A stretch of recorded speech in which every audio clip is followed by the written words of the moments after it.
All right. Good morning, everyone. How's everyone doing this morning? Good, good.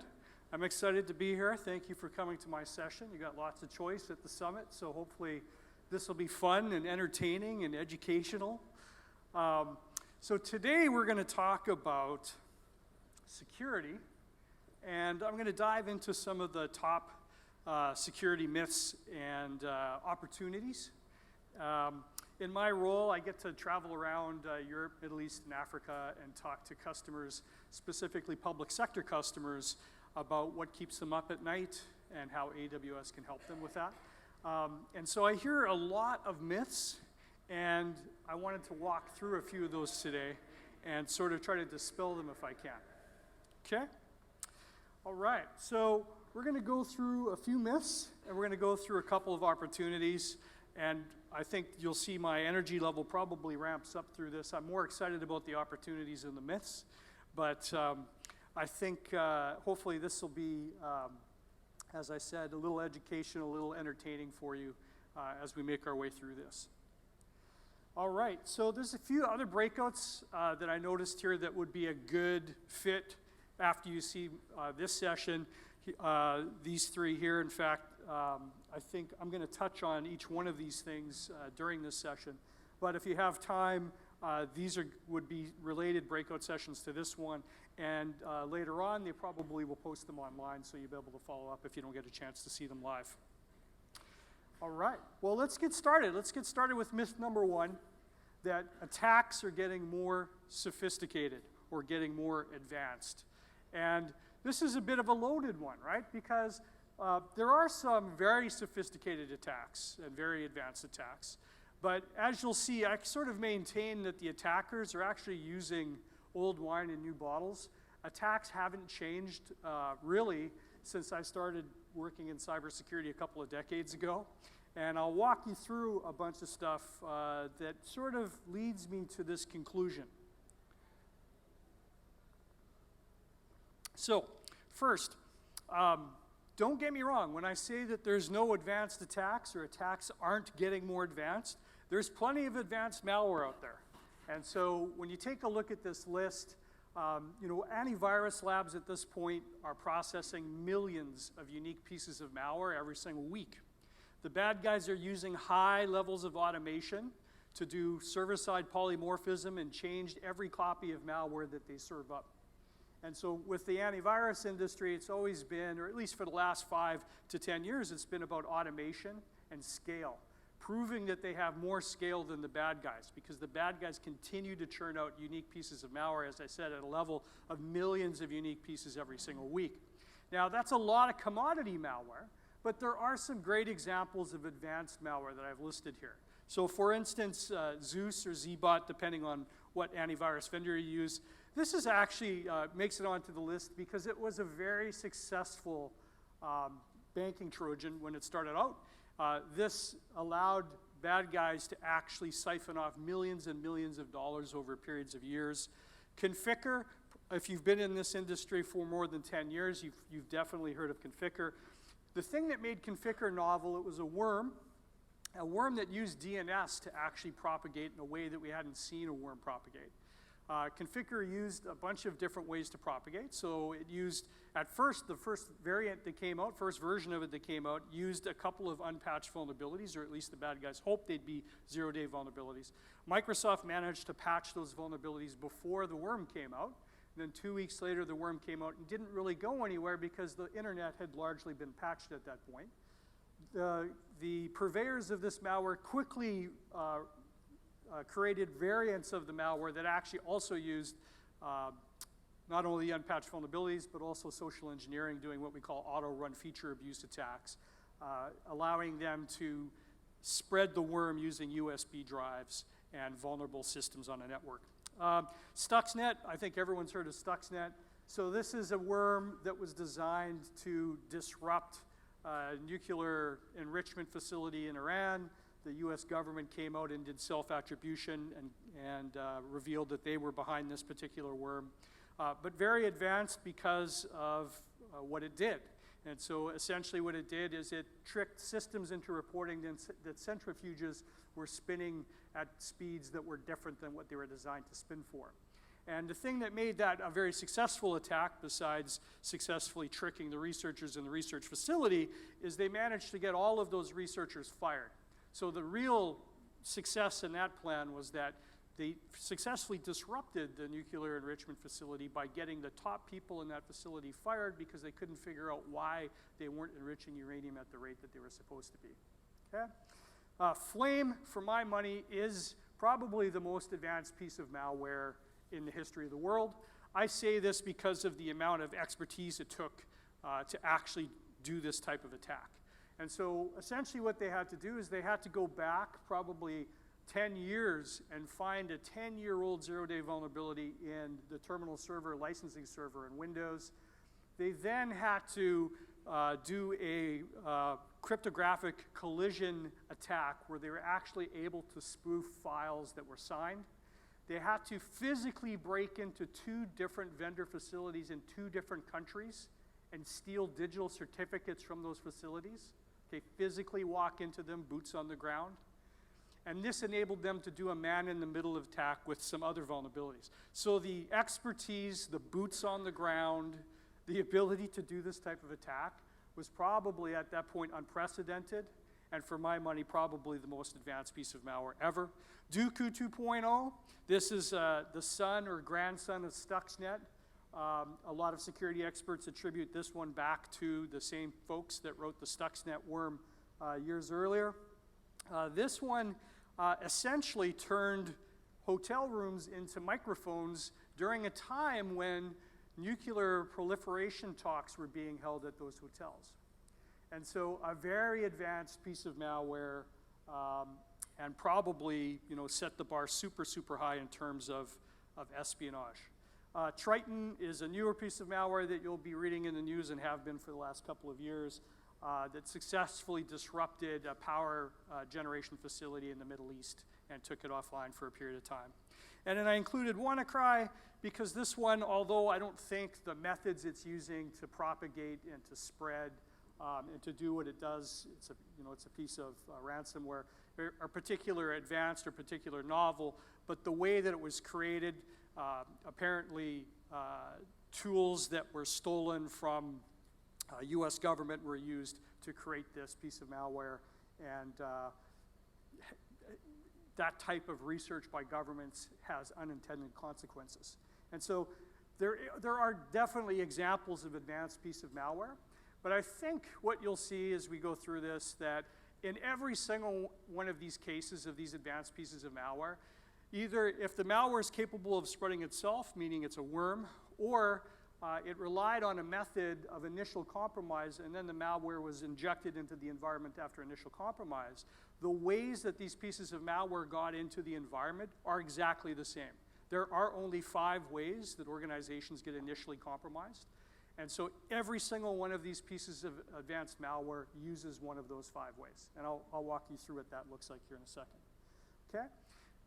Now also, when I'm talking about a myth, the attacks aren't getting any more advanced, I fully want to acknowledge that there's been some huge breaches. When I take a look at the breaches over the last decade, what I've listed here is the top 25 breaches, and I've removed the names of the organizations to protect the victims, but these are some massive breaches. When you take a look at the top 25 breaches, you can see that the number of records that are potentially exposed in these breaches are greater than every population of every country in the world except for the largest 3. So hundreds of millions of records on average have been exposed in these top 25 breaches. And then when you take a look at the top 10 breaches, I do this because you might have the impression, well, those breaches happened years ago, right? Years and years ago, things are getting better.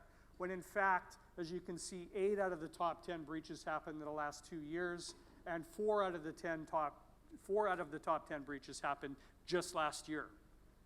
Okay, so things are not slowing down. They're not getting easier for organizations. They're still very, very challenging times. Okay, but in every single one of these cases, all 25 of these top 10 breaches, these organizations were breached one of 5 ways. Okay, There's nothing going on here. This is old wine in new bottles.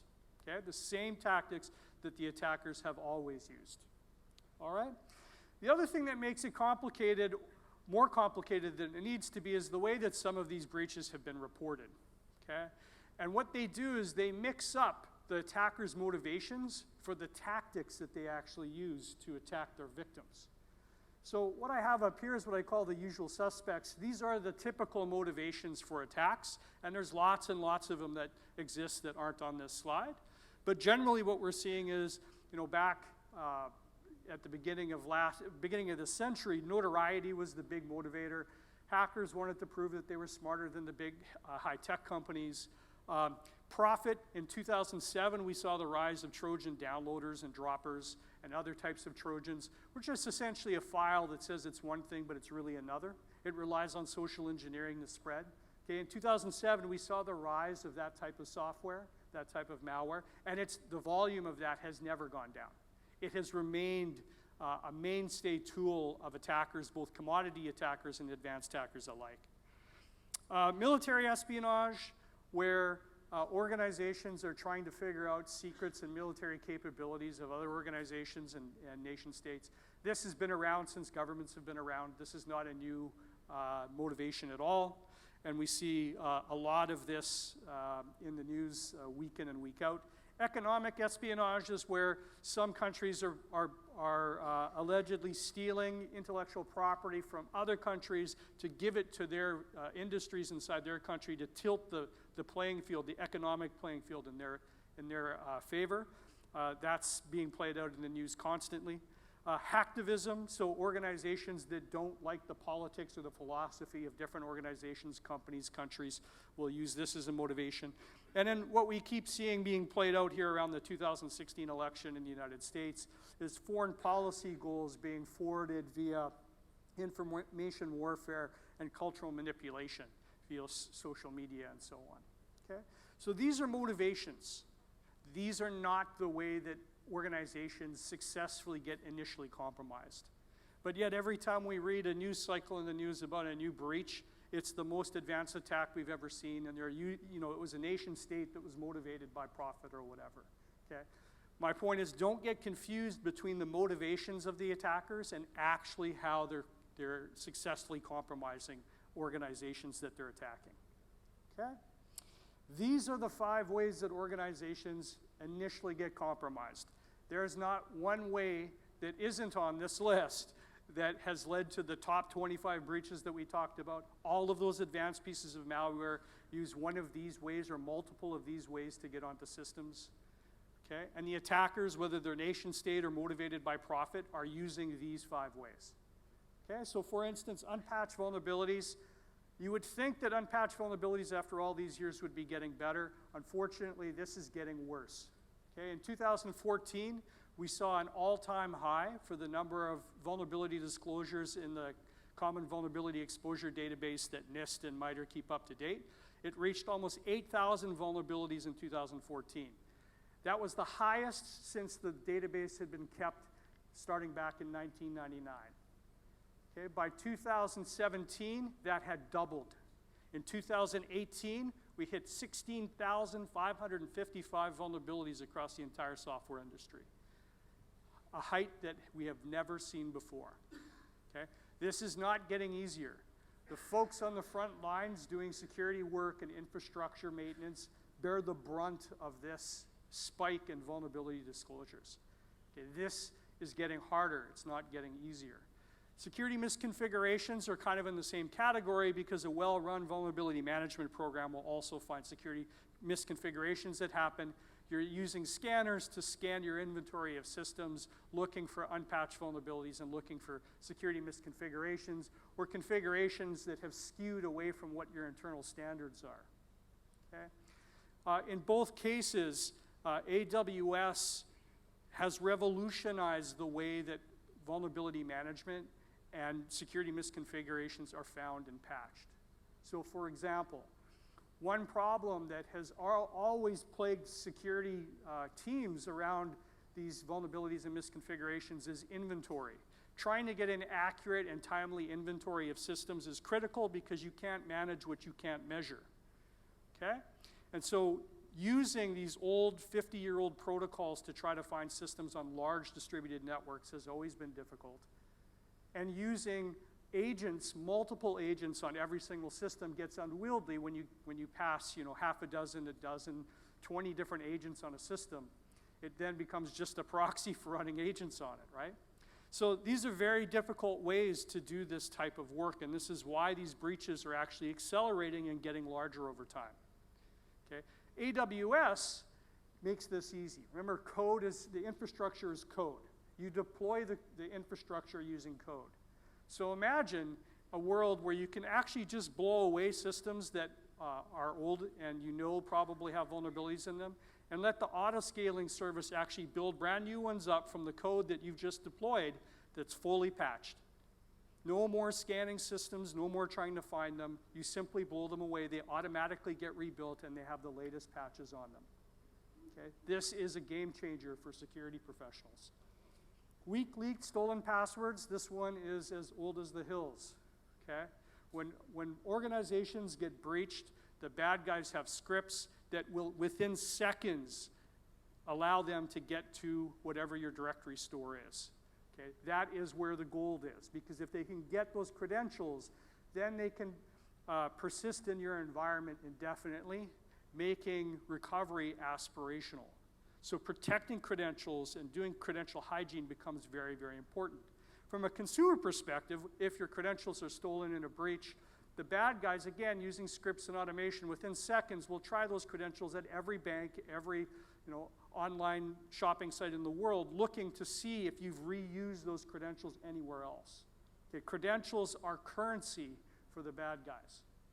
So multi-factor authentication, biometrics, and other forms of strong authentication and authorization and authentication technologies are making a dent in this. And certificates are also making a dent in this. Okay?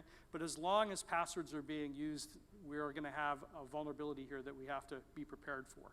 So enforcing strong password policies and using things like MFA will eliminate entire classes of this type of attack. Okay, social engineering is the oldest and by volume the largest type of attack that there is.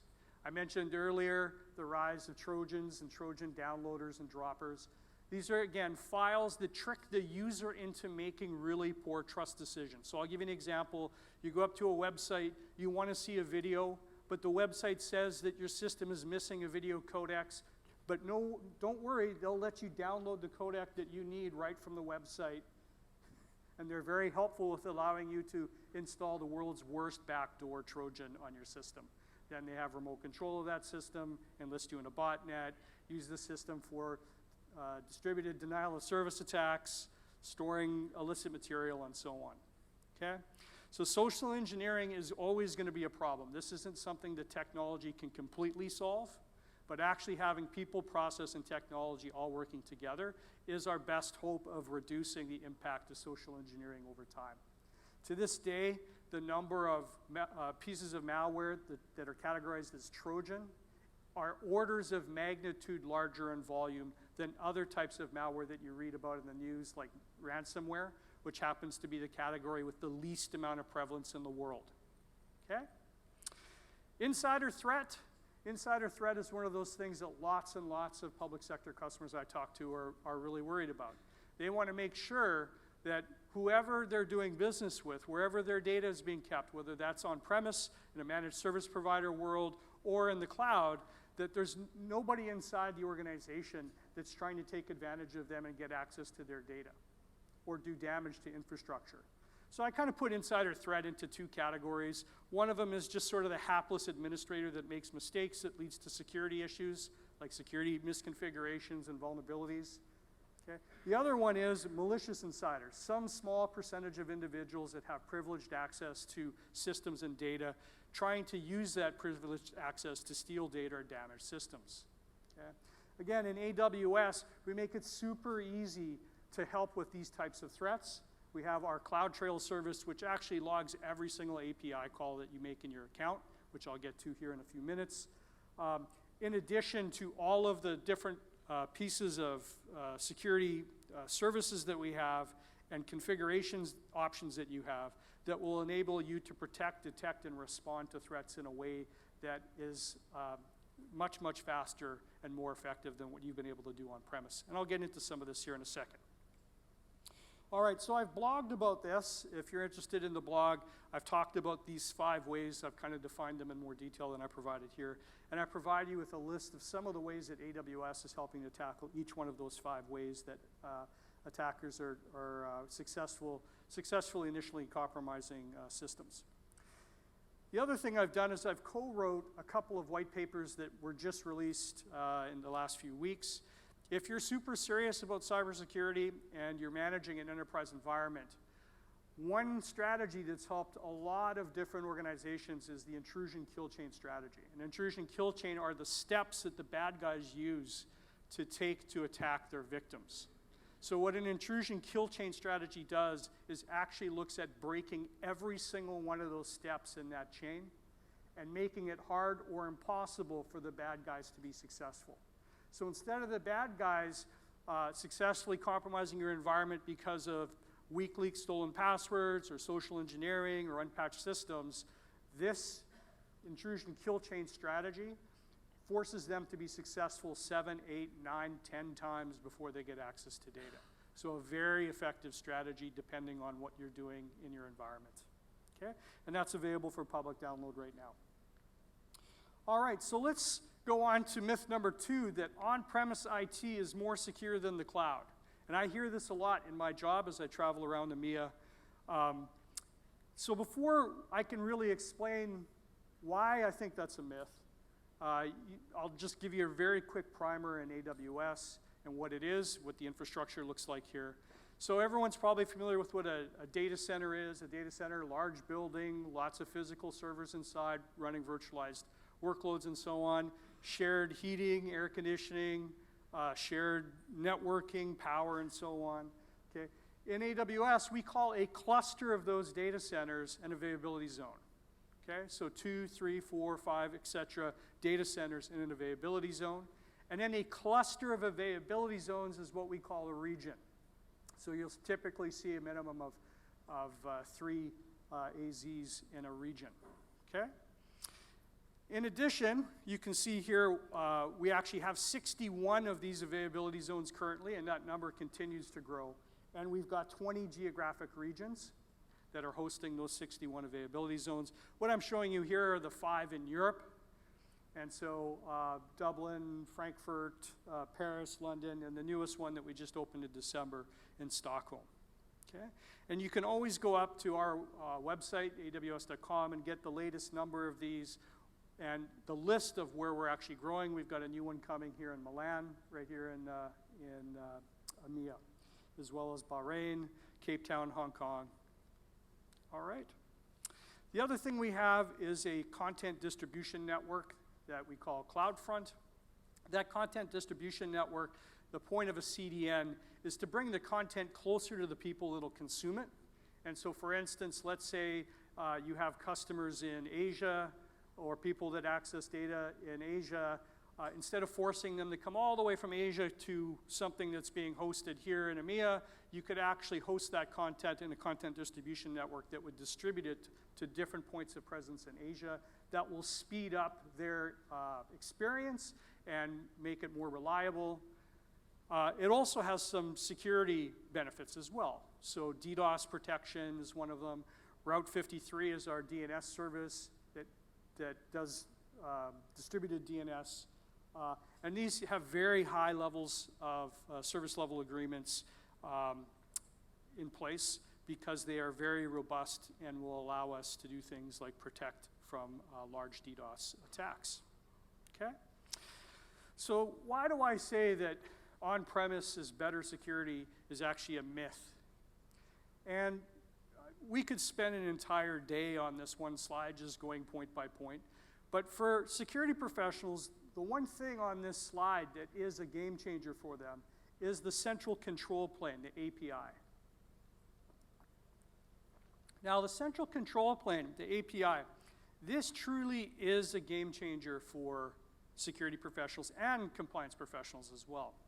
What's happening here, and I just mentioned it a couple of minutes ago, is every single thing that you do, every single way that you interact with AWS is through a set of APIs. So if you open up the AWS console in your browser and log in and start interacting with the services, you're using a set of APIs. If you use the command line interface and write scripts or run manual commands, you are using a set of APIs.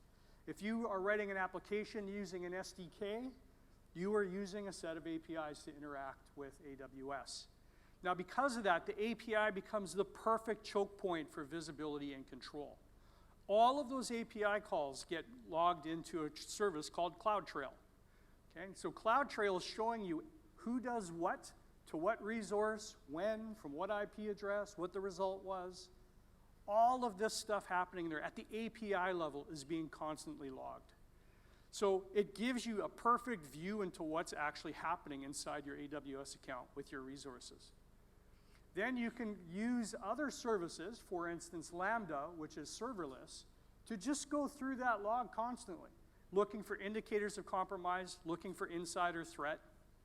And you can do this in near real time.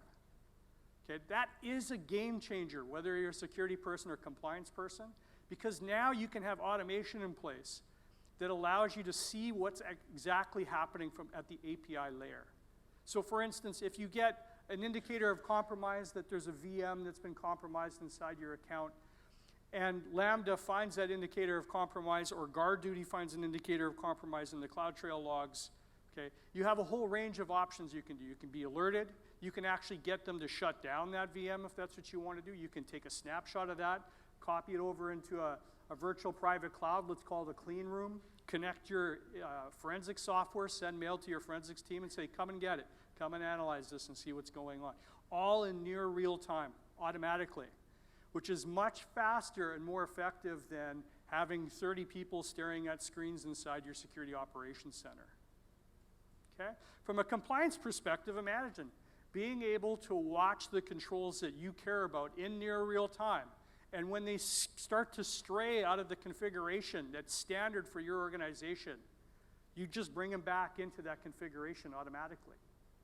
Okay, that's what these services do. AWS Config is a great example of a service that allows you to do that. Okay? These are game changers. You can't do this on premise no matter how much money you have. Okay? There's just too many APIs. Okay? Great advantage of the cloud. All right, myth number 3, data residency means better security. So data residency is slightly different from data sovereignty. So I just want to throw that out there. I'm making a distinction here. But this is the idea that keeping data physically located in a country or a particular location makes it more secure than having it distributed or stored outside of your country or your location. So in Europe, I hear this a lot, that we have data residency requirements. And I'll ask, well, why? Well, because it's better security that way. It's more secure if we hold it here. Okay? So this is a myth. Let's go back to the 5 ways that organizations get initially compromised. Data residency doesn't mitigate a single one of these risks at all. So the idea that keeping your data in one location mitigates the ways, makes more secure, okay, is nonsense. It really is. Additionally, attacks mostly happen over the network. It's very rare that the attacker is sitting at the physical keyboard of the system where they're trying to steal data from. So again, the location of the data isn't really relevant, right? Whether it's being kept in a single location or distributed. Second, we talked about insider threat and the one category that I call the hapless administrator. Okay? If you're not using high levels of automation, you are going to be prone to human error, okay, inside the data center. So data residency does not mitigate that risk in any way. Okay? You have a whole range of options. Encryption's probably the most powerful of them to protect your data. If you encrypt the data and you keep the keys, okay, where you want to keep the keys, let's say inside of a country or a physical location, it matters not where the data goes. It's encrypted. It's protected by math. Okay? It doesn't matter where the data goes. It's the keys that matter. The whole point of encryption is to reduce the attack surface from forcing you to protect every file to protecting just the keys. Okay, so the idea that encrypted data needs to be kept in a single physical location for security reasons just doesn't add up. Okay? The other thing I'll mention is data decomposition. There's always the risk when I talk to people, one of the risks they're worried about is that law enforcement comes into some service provider's data center, knocks down the door, grabs a server, takes it back to their forensics lab, and then analyzes it because there was some bad guys using that server, and because it's a multi-tenant environment, their stuff got taken with them. And now somebody has access to data that shouldn't. Okay? In a modern hyperscale data center, that scenario just would never play out. They'd knock down the door, they'd come in, and they'd see tens of thousands of servers. And if the file that you put into that service or that data center is larger than 64K, that file will get sharded into 64K chunks and sprayed into the data center, each chunk with its own individual encryption key. There is no chance that someone that stole a hard drive or a server or had a warrant to physically grab one would ever get access to data in that scenario. Just not going to happen. Again, the physical location of the data is meaningless in this context. Okay? I just want to refer you to this paper because this paper does a really good job of outlining how AWS is using virtualization, encryption, and key management, and in bare metal systems, dedicated systems, to achieve physical and logical separation of duties, meaning that someone that has physical access to the data center, they work there, can never get access to the logical layer where your applications and your data are. It's actually been designed, architected, built, and operated to mitigate that threat specifically. And so this paper does a really good job of walking you through some of the technology we use. The other thing I would recommend is just go up onto YouTube and search for AWS Nitro, and you will see what AWS's approach to virtualization looks like, okay, because they have reInvent videos from past reInvents where they talk about Nitro virtualization from AWS. That will show you the evolution of hardware and virtualization at AWS that prevents people that have physical access to systems from getting logical access to anything. Okay? All right. Cooking with gas now. All right, so let's shift gears, move away from myths, and talk a little bit about an opportunity, for instance, higher levels of security assurance.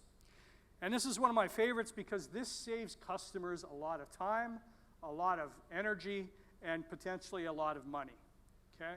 Imagine in your own environment or a managed service provider environment, you own everything. You actually have to start from scratch. You own the concrete floor and everything above that. And you have to prove to regulators and auditors that you're meeting whatever standard it is in whatever industry you work in, okay? But imagine in the cloud, when you show up, in the moment that you open up your account, you have higher levels of assurance that you could possibly get on premise, even after investing so much time, effort, and money, okay?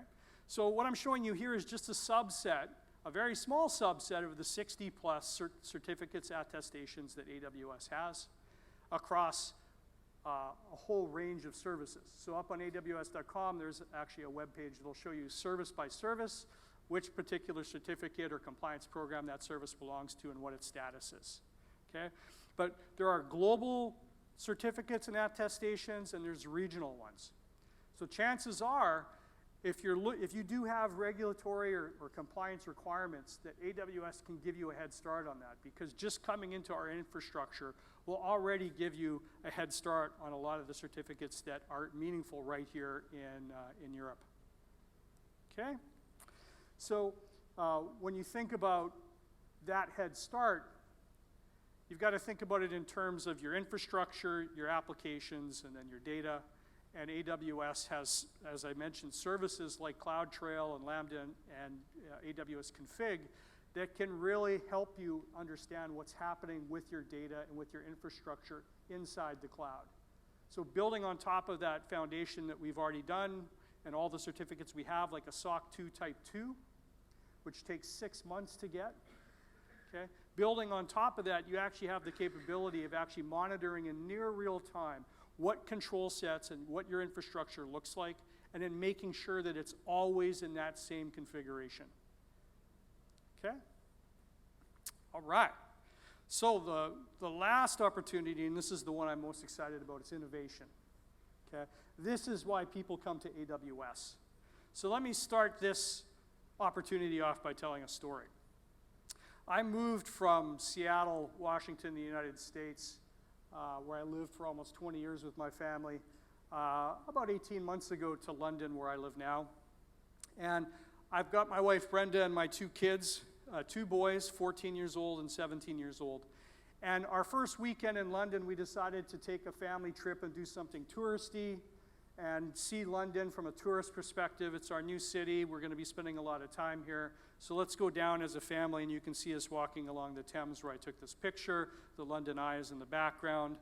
And as we walked up to this call box, my 14-year-old said, "What's that?" So I quickly thought, you know, he grew up in the suburbs of Seattle, so kind of out in the mountains. There weren't a whole lot of phone booths out there, and he'd never been to London before, so he certainly hadn't seen a red call box before. So I quickly explained the concept to him, and with youthful exuberance, he said, "That's stupid. Who would use one of those?" So the thing that raced through my mind is that I bought him a mobile phone way too early in his life. Way too early. So I did a little bit of research on the call box that you can see here. And to make a long story short, the call box was a game changer back in the day. When this was invented, this was a big deal in communities in London. Okay? It went from essentially a concrete box that was operated by the post office, and they did a whole bunch of version updates over time so that you could post letters when you go use the call box. They turned it from concrete, which people weren't wild about, into the red call box, and then later on kept evolving it. But over time, you know, the call box became obsolete less than 100 years after it was invented in one of the world's most prestigious cities. So when I think about this in terms of my life, the telephone was one of the most technologically advanced capabilities, the biggest invention of my parents' lifetime. Where I grew up in northern Canada, having a party line in their community was a big deal. That meant that they didn't have to get on a horse, or later on when they had cars, and drive 3 miles to the neighbor's farm to visit and have coffee. They could literally pick up a phone for the first time. That was a big deal. Okay? So here we are all these years later, and my own children don't recognize the biggest technological advancement of my parents' lifetime.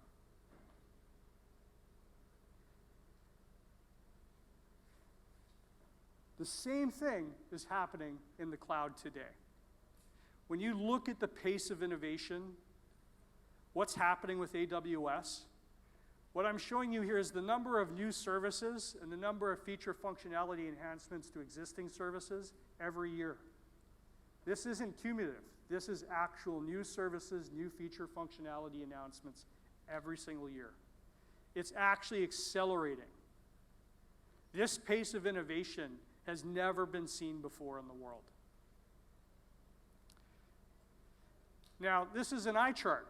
AWS today is over 165 different services and growing. And the reason why they're able to accelerate the number of services they have is because they're using these services as building blocks. This is the same opportunity that your organizations have, to use these services as building blocks and to accelerate the innovation for your organization. Okay? So when I take a look at what some of this is, let's just use one category like serverless. I mentioned Lambda earlier. Now imagine all these years, for the last 20 or 30 years, what have we been doing? We've been going out and saying, hey, I need to deploy a new application. Well, then we're going to need a server to run that application. We go to procurement, We order a new set of servers based on our best guess of what the actual load on those servers will be. 6 months later, the hardware gets sent to the shipping dock.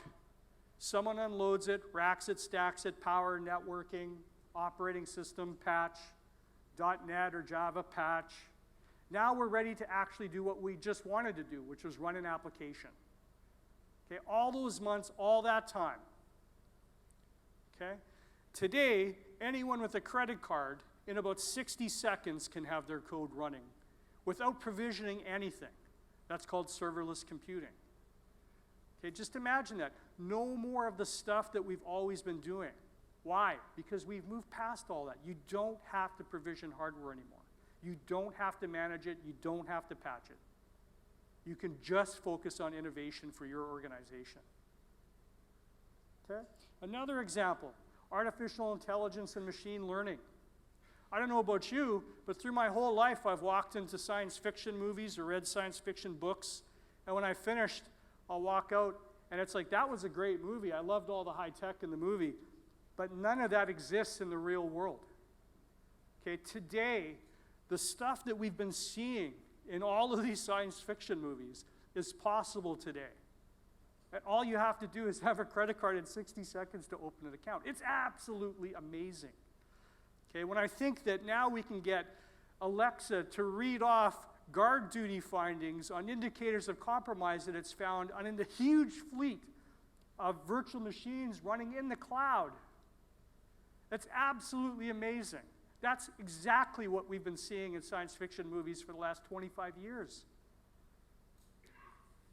Okay? So this is one of my favorite quotes, right? The future is already here. It's just not very evenly distributed. Okay? The future is waiting for all of you in AWS. Come and join us. Thank you very much.